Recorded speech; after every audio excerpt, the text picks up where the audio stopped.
So today, our plan is to share some breaking news about the community facilitator we are bringing on board shortly for the Swan Hill region. So really looking forward to that. Unfortunately, she's an apology today and couldn't join us, but she is getting started in a couple of weeks' time. So I'll give you a bit of an update there. We'll talk about do a bit of a review of the principle and vision statements that we drafted at the workshop. We'll review the community asset exercise and talk about that. We'll have a look at just another lens on the four pillars and how they are connected in terms of how they interact with each other. And then we'll have a look at the goals and suggested changes and amendments and additions there that have come out of the survey information. There'll definitely be time for discussion and questions and talking about next steps. So let's get underway. So first things first, Bronwyn Hogan, who I'm sure many of you will have come across in your travels and activities and work and such, will be joining the team as the facilitator. She'll be starting with us on the 21st, so in a couple of weeks' time, just wrangling the school holidays and all those sorts of things. But yeah, really excited. She brings a wonderful wealth of experience. Her background for quite a number of years, she was the EO of the Southern Mallee PCP Primary Care Partnership, and more recently, she has been doing some work with Safer Care Victoria, as well as Equipment Solutions plus ESP around grant writing and sort of project development work. So lots of experience in the not-for-profit sector, and I think she'll be a really wonderful asset for the program and supporting momentum for IRCF in Swan Hill, supporting organisations to develop and activate projects, access funding, all that sort of good stuff. So looking forward to her getting on board in a couple of weeks. We've popped up there a little bit in advance because she hasn't actually started, so she's not accessing these things yet, but she will have a specific email address, ircf.swanhill@frrr.org, where you can catch her, a phone number there as well. And she'll be, the role was approximately 2 days a week. And I think at this stage it'll shift to be able to respond to what's happening in your community, but as a sort of flagging that she'll probably be available mornings, Monday through Wednesday at this stage. But more details to come. But hopefully, yeah, you're as excited as we are on that front. Thank you for the applause. I can see that. Thank you. Excellent. All right. So we'll move on.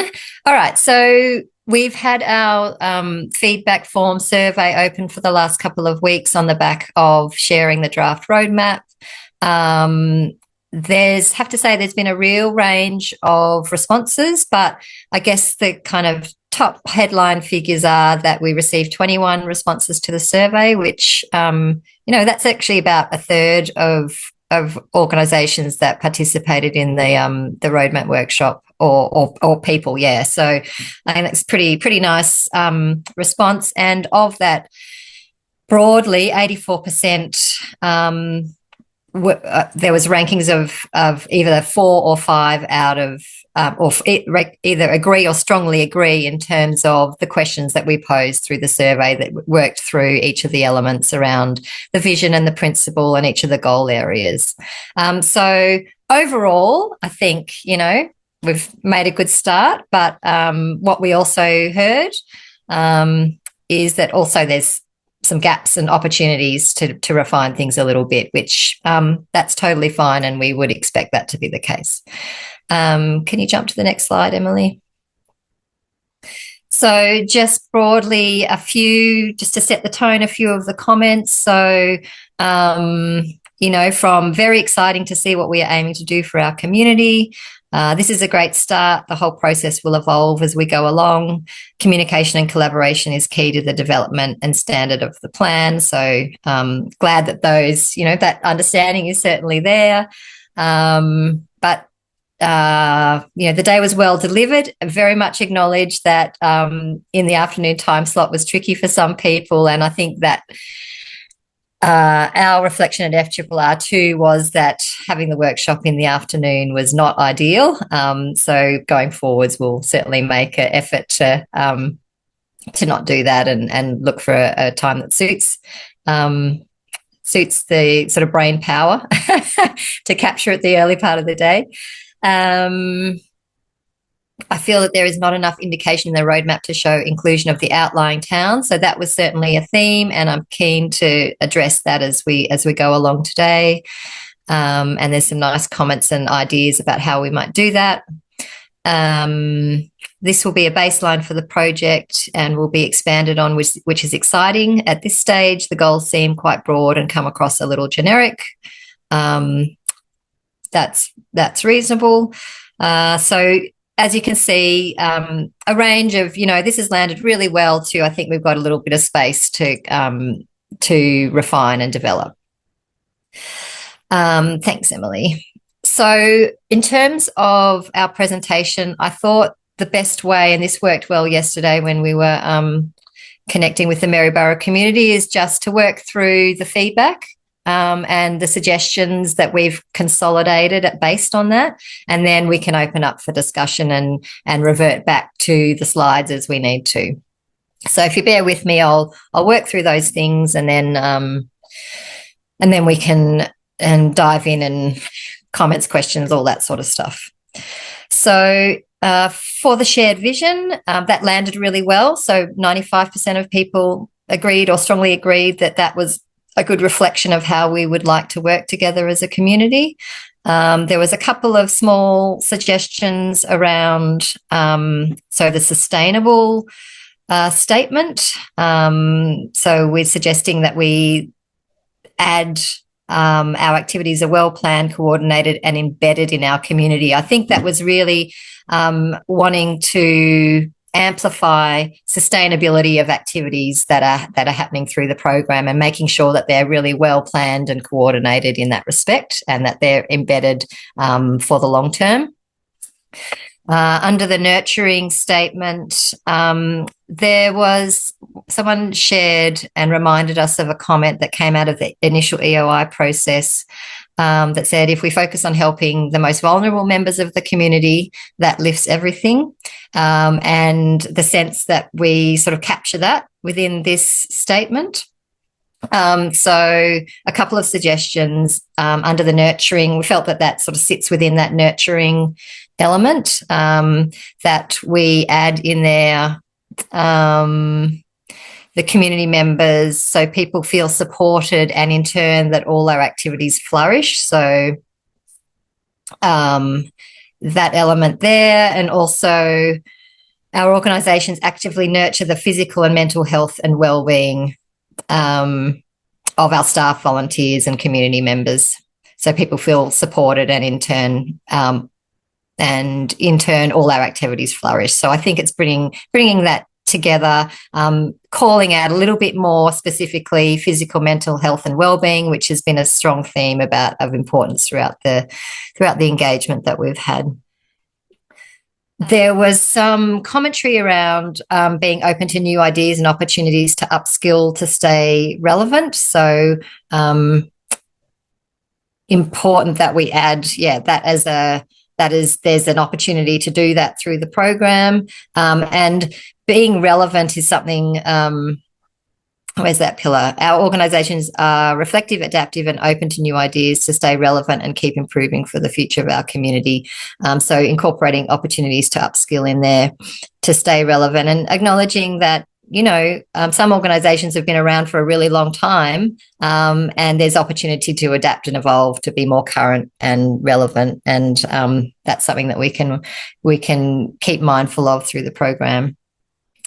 In the inclusive statement, I really liked amplifying and the idea of reflecting our diversity and First Nations wisdom. So really calling that out specifically there to incorporate First Nations wisdom and knowledge. And under the belonging statement, again, enhancing that new residents feel welcome and engaged in community life. So that statement, at the moment, our community feels included, supported and represented across our organisations and sector, with new residents welcomed and engaged in community life. So that's sort of the consolidation of the commentary that we received through the survey for that one. And please, I think as Emily said, pop down comments either in the chat or, as we go along, so that we can capture those. Moving on to the shared principles. Again, these landed well. So 95% of people agreed or strongly agreed with how these were represented. There was just a couple of small amendments that we felt around collaboration. So update to, we seek collaboration to build strong partnerships, achieve shared impact and common goals together. So I think that's really wanting to develop and amplify that importance of strong partnerships and upskilling and how we do that together. And under the innovation, just bringing in the tone of being courageous in how we approach opportunities. So adding that into that element there. We are courageous, willing to learn and open to new ideas, embracing creativity and innovation. There was a comment in there that was talked to how these, felt that these principles are actually really good and could be applicable across a range of, areas in the way in the Swan Hill community and systems, and how they can be embedded at respective system levels to ensure accountability and sustainability, even if people around the table changes. So the purposes of this roadmap is that it's an ongoing document available to the community that will be revisited on an annual basis, so that inevitably, as people around this sort of IRCF table change, it's a kind of grounding document framework that's there for us all to refer to over time. But that's, I guess, just an interesting thing to think about, and think about the relevance of these principles and how they might apply and be leveraged in other areas, I suppose. So I just wanted to share that as an idea with you all.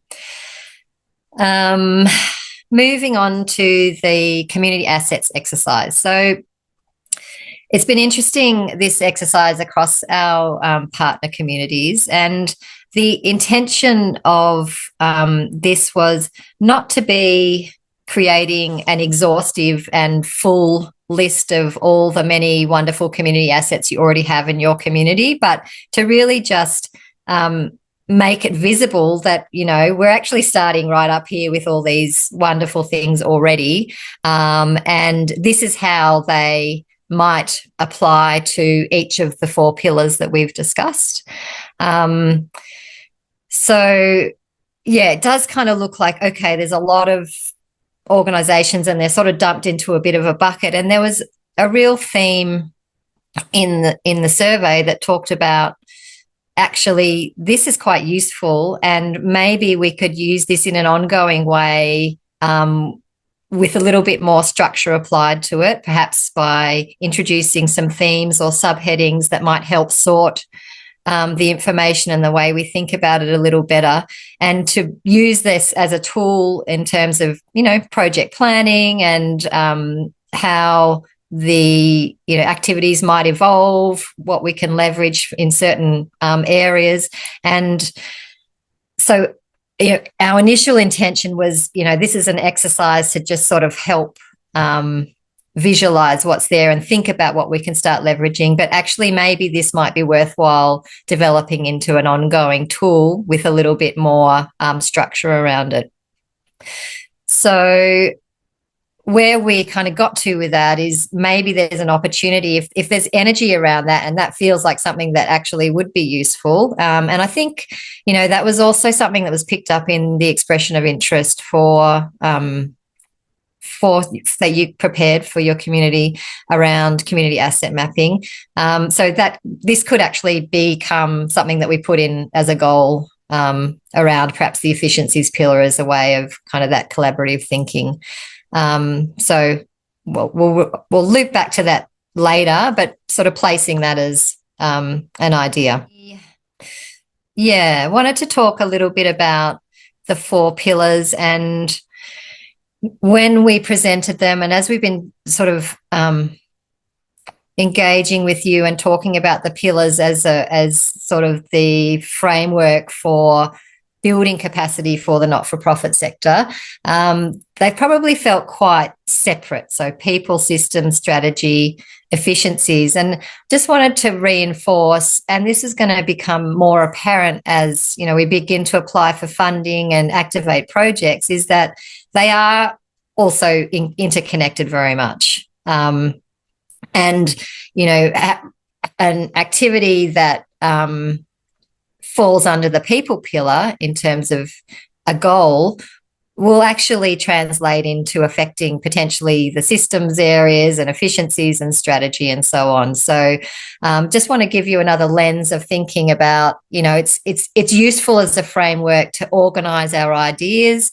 and structure the roadmap in grounding it in the 4 pillars. But as we go along and as we you know, develop momentum through the program, we'll see that they are, you know, connecting with each other. So if you can just jump to the next slide, Emily. So I just thought I'd talk about, you know, one example being one of the goals is around establishing a volunteer network that sits under the people pillar. So that's where, you know, that one is sitting. But as you know, if that's something that progresses through the program and becomes, you know, there's funding and energy around developing that network, then potentially, you know, under strategy, there'll be an outcome there will be improved community awareness of not-for-profit services and activities as a result of that network. Governance development program for boards and committees might be something that is connected or comes out of that network. And in the efficiencies pillar, the volunteer network will collectively support, you know, local events and activities and broadening the reach, I suppose, of volunteers in your community potentially. So just thought it would be helpful to talk about thinking about the pillars in that way as well, that it is important to kind of acknowledge that they're not standalone and they are influential to each other. So with that in mind, the people pillar goals, there was an 81% sort of agree or strongly agree with how these people pillars goals have been shaped up. So there's 1, 2, 3, 4, 5 goals there. And a couple of suggestions in terms of amendment for sense checking is rewording or reshaping a couple of them slightly. So the first one around recruitment pathways, which was targeted at young people, there was interest in broadening that to be, you know, more general in terms of available more widely, but also I think it's useful to call out, you know, young people specifically in there, but potentially changing that to recruitment pathways and leadership training widely available, including for young people. And there's that mentoring element there, which I think can be picked up in the 4th goal around staff and volunteers are connected to mentoring programs to share and develop skills, maybe, you know, around IT skills or leadership skills, intergenerational transfer of knowledge and sharing, that sort of thing. So I think we've still got training and leadership specifically called out in that 1st goal, and then down in the 4th goal, that's more dedicated to mentoring. So it's capturing both of those elements in there. For the strategy pillar, this is probably where I felt there was the most comments and probably feeling that there was opportunity to broaden and to broaden the scope here, which I'd agree with. But, you know, we didn't want to make things up into the roadmap. We were just working with the information that we felt came out of the workshop. So there's a few suggestions here. The first one around, you know, increasing skills around workforce.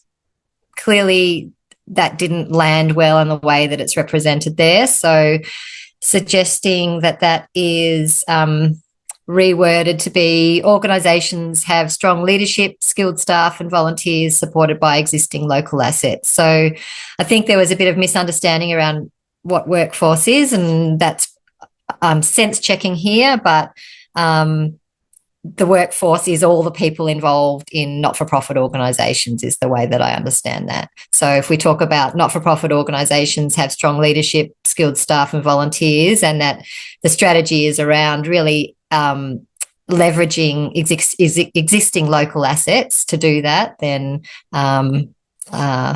see how that feels.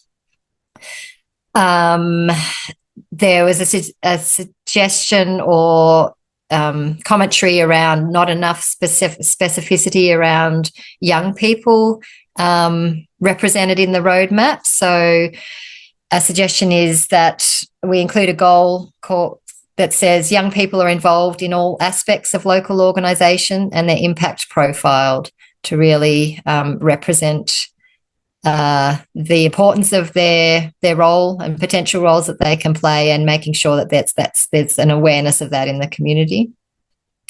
And picking up also on the feeling around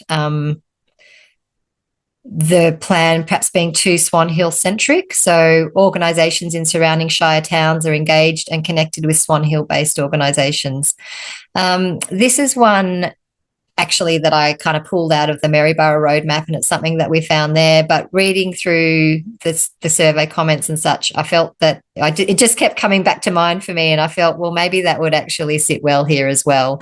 And I'll put it in there to see how that feels. So there's 2 suggested additions there in terms of goals, amending the sort of wording of the first one to be a bit more, to be a bit clearer. And then the second one,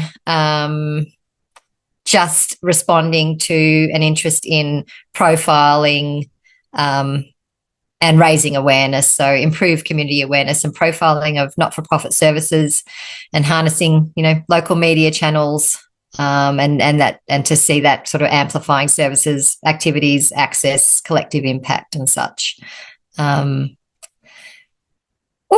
Emily's gone ahead. It's all good. So that's the strategy. So moving on to systems pillar, 86% felt that these were pretty consistent with the roadmap workshop discussions, and I guess, how they feel about what would be valuable for the community. Suggesting an amendment to the second goal, which was around evaluation and measurement. So really just ensuring that evaluation and measurement is simple and accessible and usable. So that kind of usability element in there. So organisations have accessible, functional and actionable evaluation and measurement systems available to them. Was the one amendment there. So is that all of our pillars, Emily? I feel like there's one more. Efficiencies, yes. With the efficiencies pillar, so pretty well received, 81% either agreed or strongly agreed with these goal areas. A suggested addition might be, as I was talking about before, around the community asset register or map to leverage in project planning and delivery. So maybe it could be develop and maintain a community asset register map to leverage in project planning and delivery. Might be an addition or goal. See how you feel about that. And an amendment to the second one about cross-sector networking opportunities. And again, it's just building in that relevance and importance about building partnerships and upskilling to do that really effectively. So organisations have the skills and resources to partner and collaborate effectively, including cross-sector networking opportunities. So that I love that there's, this real appetite to sort of increase partnerships and collaboration through the roadmap. It feels really good. So we will stop sharing in a moment, and that's probably a lot of information, but we can kind of backtrack and have a talk about refer back to any of those slides that you feel. But I just wanted to start with a couple of things that are sitting with us. So again, changing the title, I think, to be a bit more inclusive of the nearby surrounding towns and communities that are interested in connecting into the program. So potentially we change that to Swan Hill and Surrounds Community Roadmap.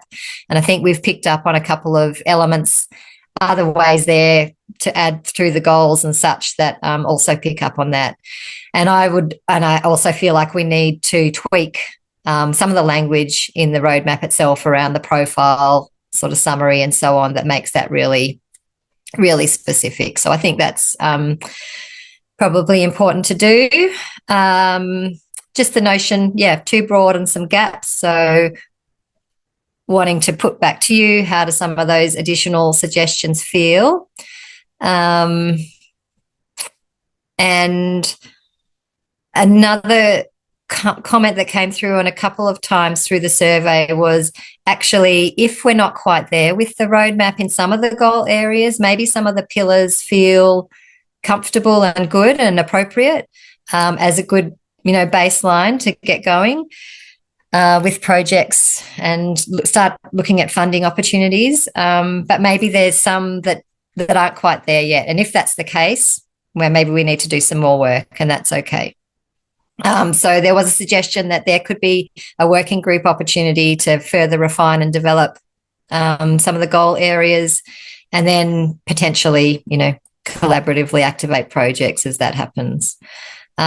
So just planting, I guess, opening with those ideas for discussion, and happy to open it up to the floor. So Emily, if you stop sharing, and feel free to unmute and jump in, or pop your hand up, and we can work that way.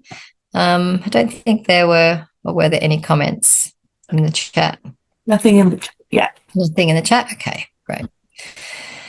So yes, my voice has been going a lot, and I think that was a lot, but any comments about how that's felt, reflections or other ideas? Hi, Kath. I should find the button, but I can't see it. So Sorry. it was a lot.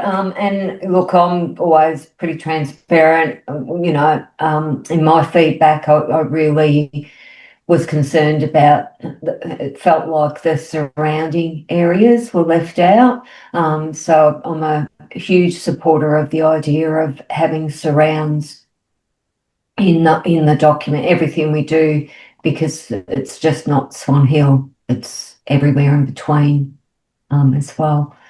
And I like the idea as well, and I'm sorry I haven't been able to, a bit of a visual if I had that in front of me, because that was a lot of information, a lot of great information. I'd be a little bit better at speaking.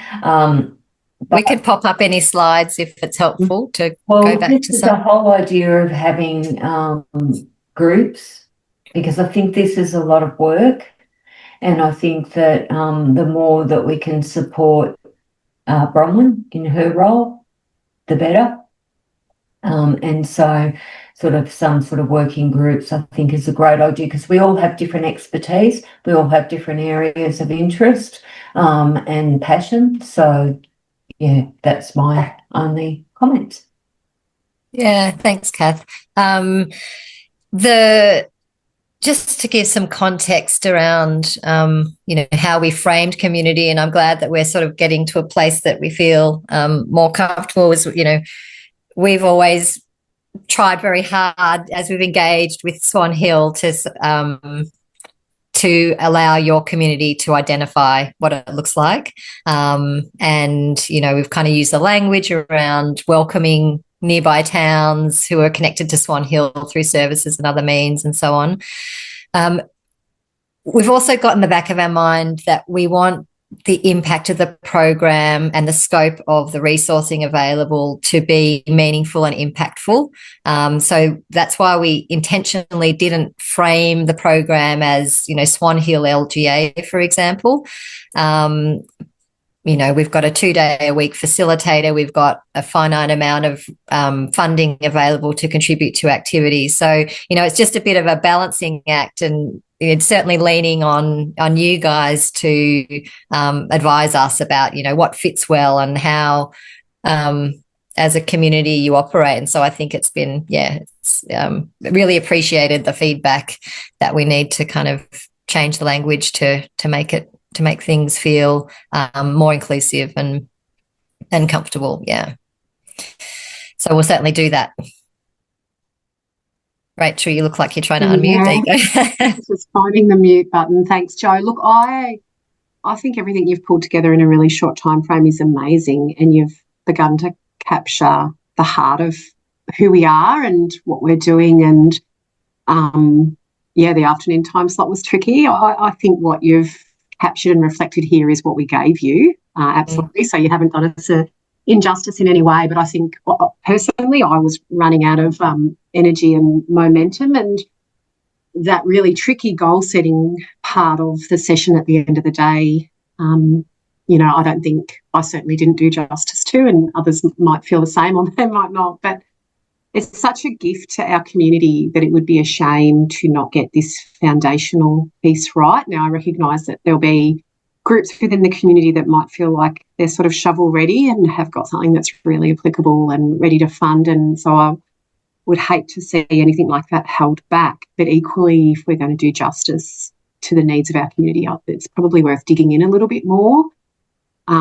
And it's not even recreating the work, but just looking at some of what we already know. So Mallee Family Care have done an awesome job at some community mapping work. But just knowing our data, and I think in the room on the day there were a diversity of people, although I wouldn't say we had everyone represented, but there was a diversity, and we had people from lots of different starting points, and we probably as a community need to get to a sort of a bit of a common starting point to set goals from. So knowing who we are as a community, and I'm using that really globally, I don't just mean Swan Hill when I say that, knowing who we are and knowing what we need, and I know you referenced it, but in the EOI, someone beautifully said, if we support our most vulnerable community members, then we can lift everyone, and I think that is probably the intent of a lot of people sitting in this space, although I can't speak for everyone.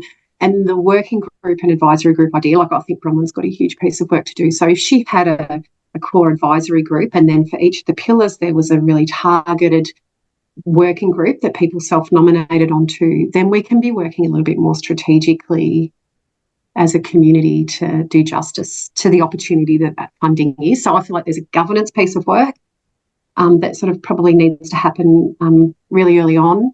And then there's also that knowing who we are and what we need piece of work, which ties into that asset mapping that you're talking about as well. But if we have those sort of foundational pieces done, then I think our goals will look a lot more reflective of the sort of things that we have the capacity to make a difference in, that need to be that need to have a difference made in. Does that make sense? It does make sense, yeah. And,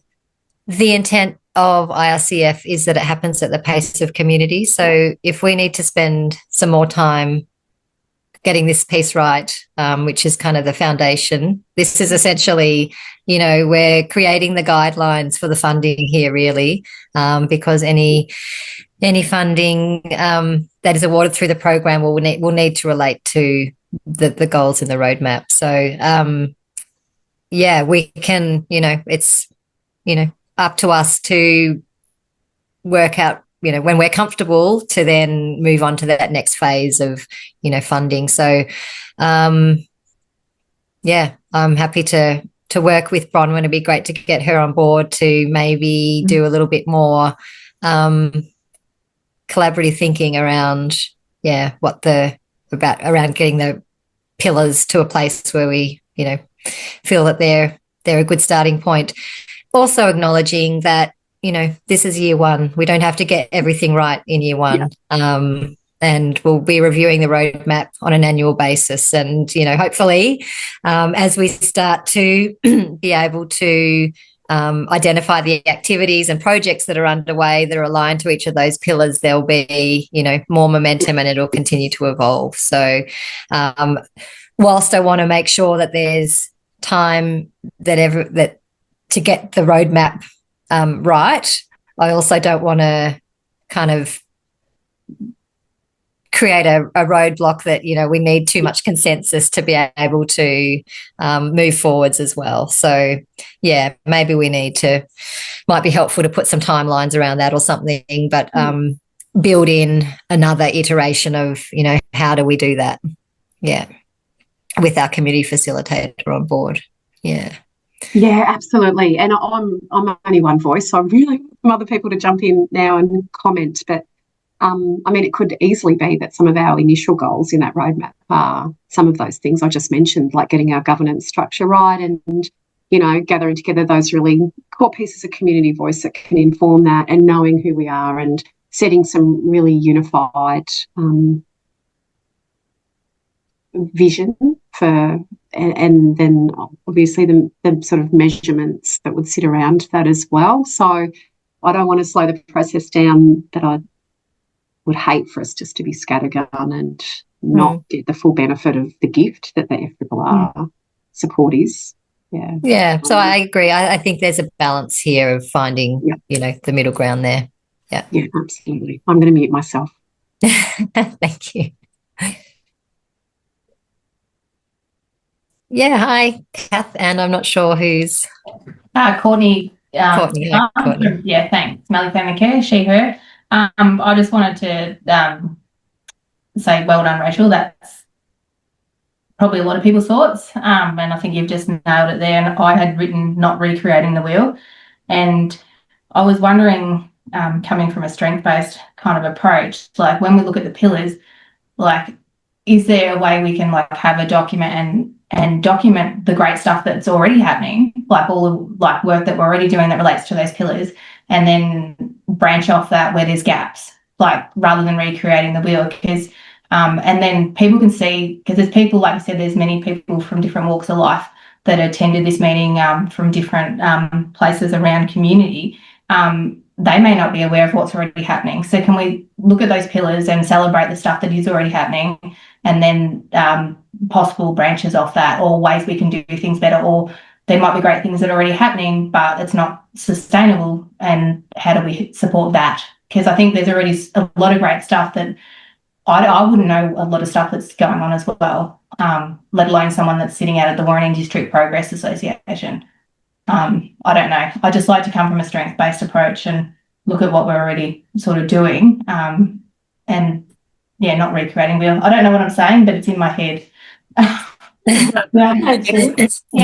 Celebrate what we're doing. Yeah, thank you. No, is that so? Just to sense check there a bit, Courtney, do you think that's applicable, sort of aligned to that idea of continuing to evolve and fill out the community asset map register type activity? It sounds to me like that that is aligned. And it also makes me think, when I listening to you, of the EOI that was presented as part of this process to be, engaged with the program, sets out, already a lot of areas where it demonstrates the Swan Hill community has already collaborated together on certain initiatives, like the food hub is one that comes to mind.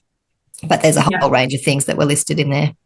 Yeah, just sharing. Yeah. Yeah, that sounds great.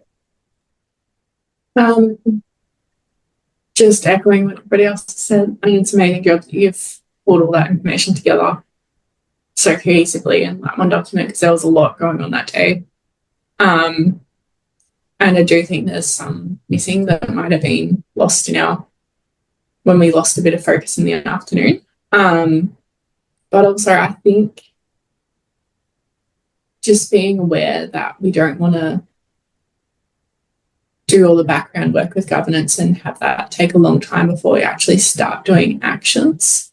So maybe if we pick out 1 or 2 actions in our community that could be done while the governance building was happening, the grants, that might be useful to sort of start to build those partnerships in a practical way as well as in a governance way. Personally, I think that might be useful. Maybe like the volunteer expo might be a good way to start to get everybody in the room from all volunteer organisations. But again, I'm really one voice, so yeah, happy to go with everybody else's thoughts as well. Yeah, I think you make a good point, Bronte. The 5-year runway that we have here means that, those the governance and those systems can evolve over time, as well as capacity grows too. So yeah, we're on a journey here, and we're not going to kind of get it right from the beginning. In terms of the funding available, I'm mindful that there'll be the opportunity for individual organisations that might have specific needs around their capacity to apply for funding to do organisational specific things, but of course our kind of greatest goal through the program over the years is that we see some really great collaborative activity and partnership work happening, and if we look at our New South Wales partner communities, a lot of that organisational stuff did tend to happen early as they built their internal capacity to then be in a better place to be able to be in that collaborative kind of space. But your community might be completely different. And I kind of have a sense of the communities we're working with in Victoria, there's this kind of real readiness to launch into some of that as well. So anyway, just wanting to kind of set the scene that there's opportunity across, both of those areas. Any other thoughts? I can talk a little bit. Oh, yeah. Sorry, Jo. I might just add, I think, yeah, I agree with everything that everyone's been saying. And I think the amount of work to put something like this together has been amazing, and to sort of have it in front of us on paper is really handy to sort of visualize as well. I think I just wanted to acknowledge the people who aren't able to be in the room. I know that it's school holidays. I think I just wanted to throw it out there with the feedback session. And I know people have there are a few people that I know of that have contributed to the feedback survey, which was another thing that I think you collated all the information and what was sent back in the feedback survey really well as well, to make sure that we're sort of, I guess, hearing what everyone's saying. But yeah, I think I just wanted to acknowledge being school holidays and having it as an online thing, that there could be some people who aren't able to attend this feedback session, and I guess what that looks like moving forward, even though you're saying, yes, it's something that we're going to be building on as well. But yeah, hopefully, I guess people come on. Yeah. Yeah, no, I totally hear you. We were sort of at this kind of, do we keep moving forward to, all of a sudden the workshop will have been kind of 6 weeks away, like just felt the distance was passing us by.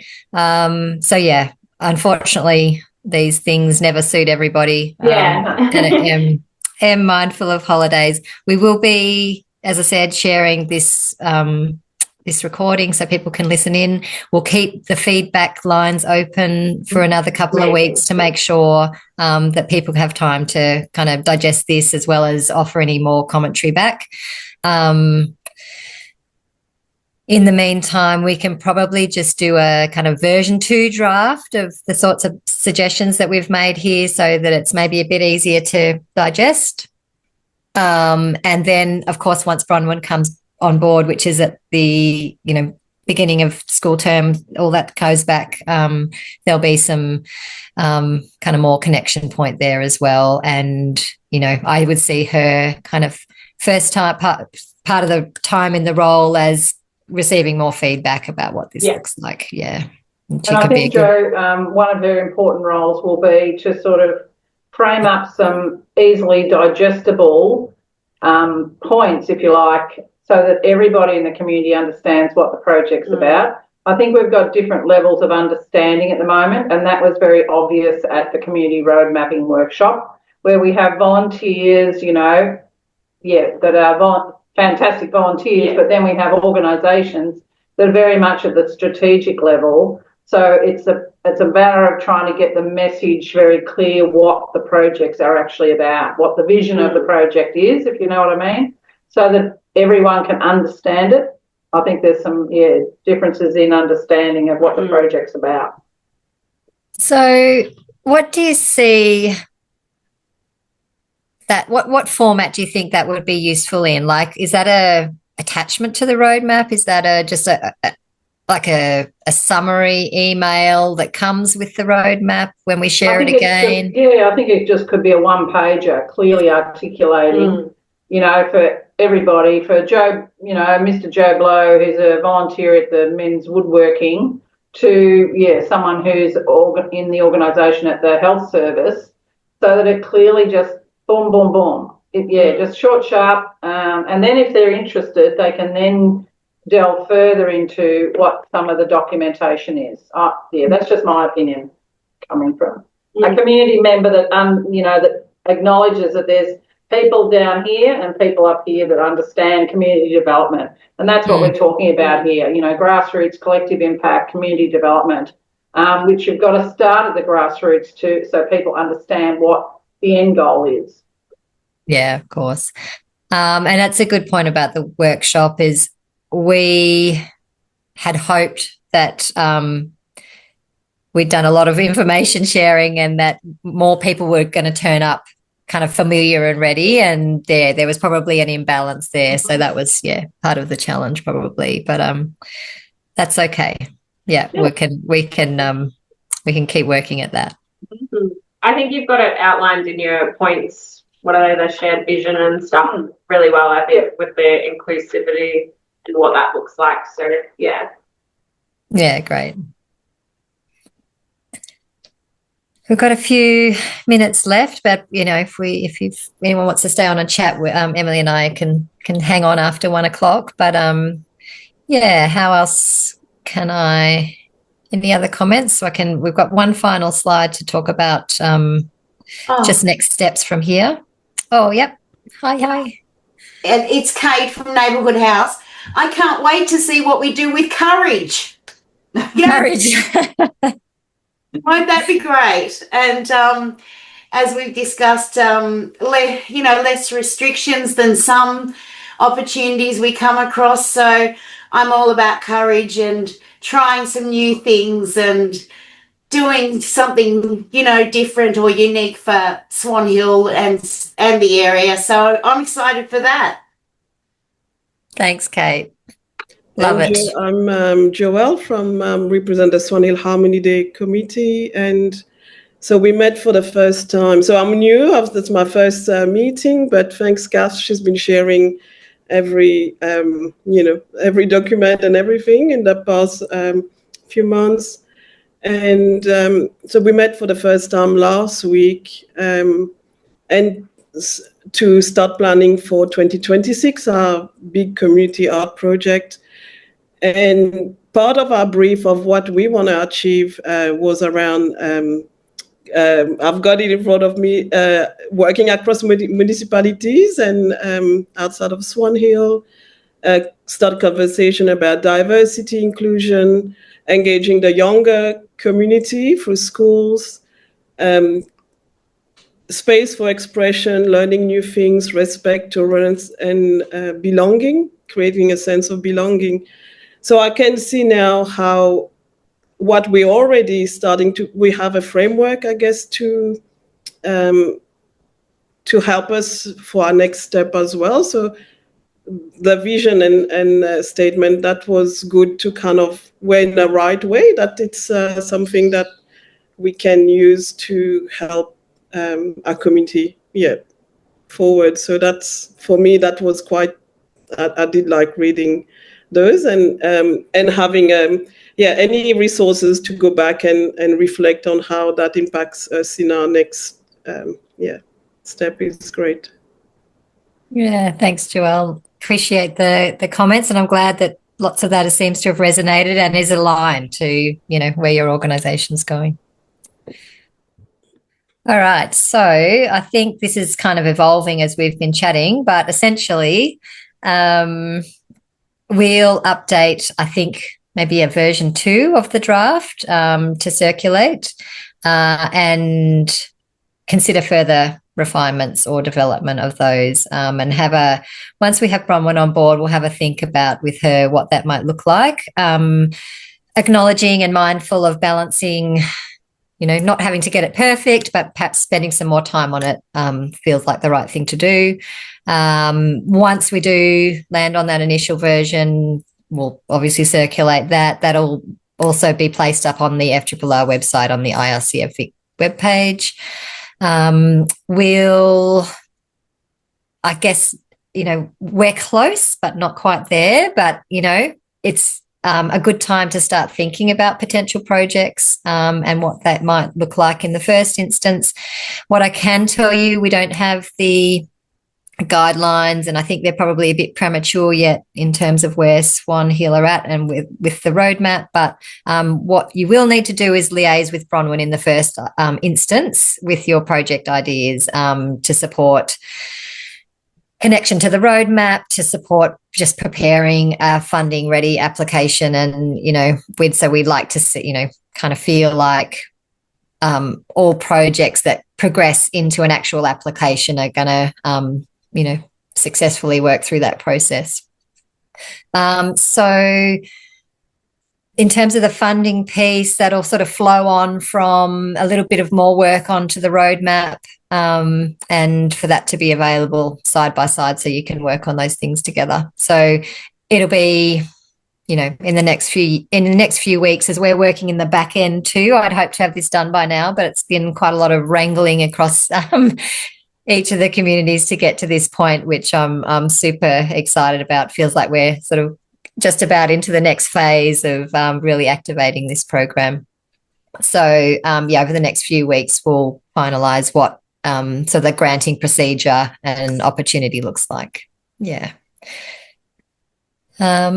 Great.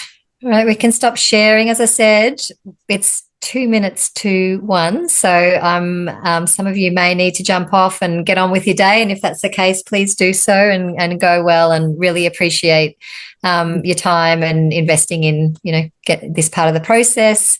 Like I said, just excited about the next phase and where we're going to go together. But also happy to hang on the line if anybody wants to have any last minute chats. Of course, our email, please, you've got our contact details, so phone, whatever, we're open to reach out directly if that feels best. Right. Thanks, Joe. Thanks, Emily. Nice to see you. Thanks, Joe and Emily. Bye. Pleasure. See you all soon.